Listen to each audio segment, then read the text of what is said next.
let's get right to it.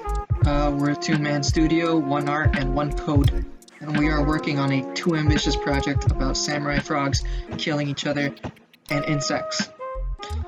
The best part is we do not know what we're doing, so we'll hopefully be learning along with you as we make these videos showing how we accomplish various tasks in game development. Anywho, here's the idea for a game, developed in Godot.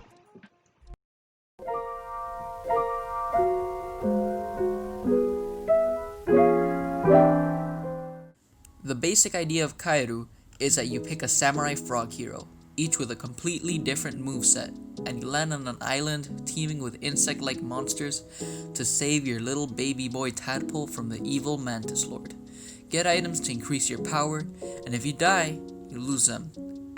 Each level is completely different from the last, with a boss in the end. We want to get the game on Steam Early Access by September of this year, hopefully. After summer. You might think this is too tight of a deadline, and maybe it is, but it should help keep us on track. First thing we did is to set up our Trello board and typed up a list of goals to achieve by then. Organizing yourself like this with a set of goals ranked by difficulty and urgency is the best thing you can do to keep yourself moving through whatever project you're working on. So now that we're all caught up, I'll explain the first thing we did to get the general look of the game down.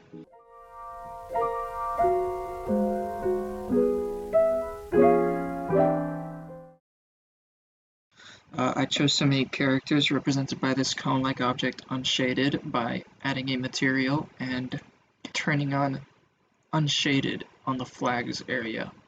And to sort of increase the cartoony feel, we decided to give the object an outline, which you can do by going into next pass on the material section, getting a new spatial material. Making that unshaded as well.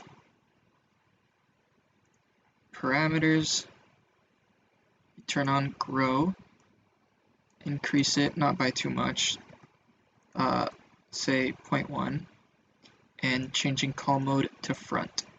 And there you go. After getting the basic cell shader look of the game down, I decided on bringing in Xylan's terrain plugin to make the levels for our game.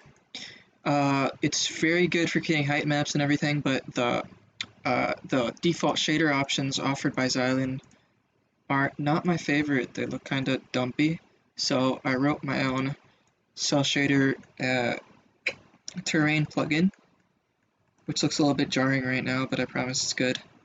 And then I implemented water based on Godot's low poly water tutorial, which I linked in the description,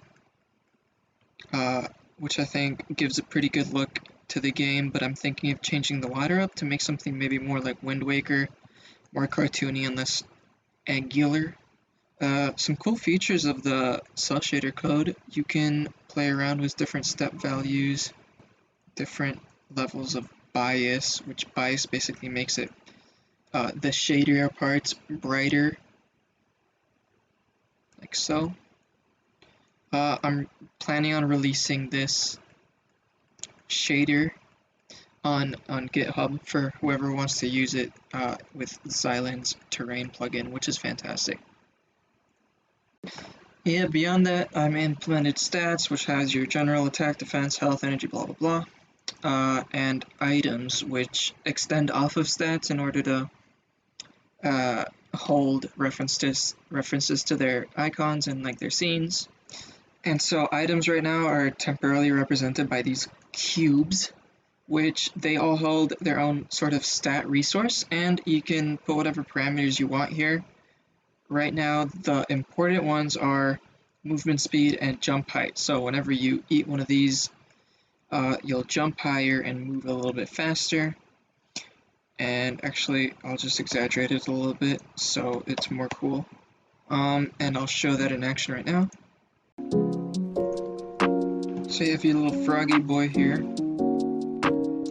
and you can walk over to the items and eat them up, and then bam, you're super fast. You can jump super high. Wow.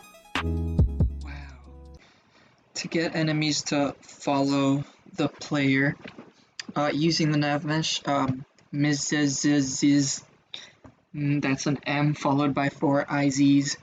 Has a great tutorial, but I expanded a little bit on it so that enemies wouldn't clump together using this area that I call friend sense because it senses when other enemies are nearby, and in the script it makes a vector, which is basically the average difference between the enemy and its nearby enemies. And this vector represents sort of the best path to move away from them. And as the enemy moves, it gets the move vector, which is sort of the path it needs to take to reach the player, and it factors that into its next movement, as well as the nudge away vector, which is the vector that sort of defines its path away from other enemies. And this is what that movement code looks like in action. You can see the enemies follow the player, but they also sort of move in like a mob-like formation, which is kind of creepy. And you can also fight the enemies. You can see it taking away some health bars, although it's a little bit clunky as of now. But enemies can't fight back yet, which is a priority. Now, you can, these little items.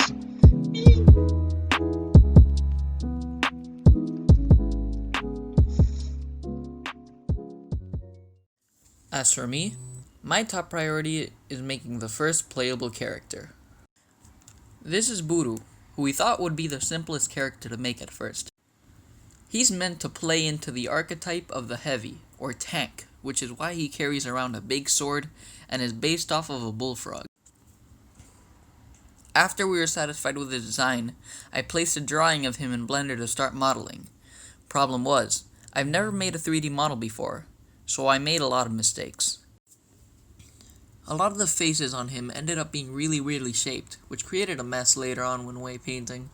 On the bright side, this was a low poly character, and given the unique way that the game is rendered, most of the problems were more or less able to be covered up. Anyways, when it came to actually animating, I had quite a bit of work to do. 3 basic attacks and 3 abilities, along with the movement options every character has, ended up being quite a lot of work. For those that are wondering, I recorded myself doing the actions. Alright, so these are the basic attack animations. The first few are just basic strikes. They're meant to be followed like a chain attack, but we have them separate just in case. Then we have this attack, which is more of like a block. We're not quite sure what it does yet, and as you can see, there's like some clipping issues going on, but we realized while we were making this that this was not going to be the final version of the model, so to save on time we just decided to just keep going with it. But I don't really know how to animate clothes yet, which is where this messed up clipping comes from, but it's good enough for now for our test demos, so we'll just keep going with it. And then here's the dodge animation. Every character has a dodge. It's important to note that we need the characters to stay still, so they're not gonna look quite like this in the final version, because the characters are actually gonna be moving around more. And here's an idle animation. This is just what he does when he's standing still, like tapping his foot. This next one is a jump animation. Again, because he's not moving, it looks a bit weird, but it'll make more sense in the actual final version. And this is a sword strike attack. This is one of his special abilities that's like unique to him. Yeah, basically he just jumps in the air and smashes people. This one is a push attack. It's pretty self-explanatory. It stuns the enemies. As for this final one, this is a swim, which, every character can actually swim because, they're frogs, and I think it adds to the mobility of the game. This is just a walk cycle, which you've seen already, and yeah, these are all the animations. I think that just about covers it for this devlog, but keep an eye out for our future videos. We're planning on using this channel for devlog updates on KAERU, among other things probably. We'll see you guys later.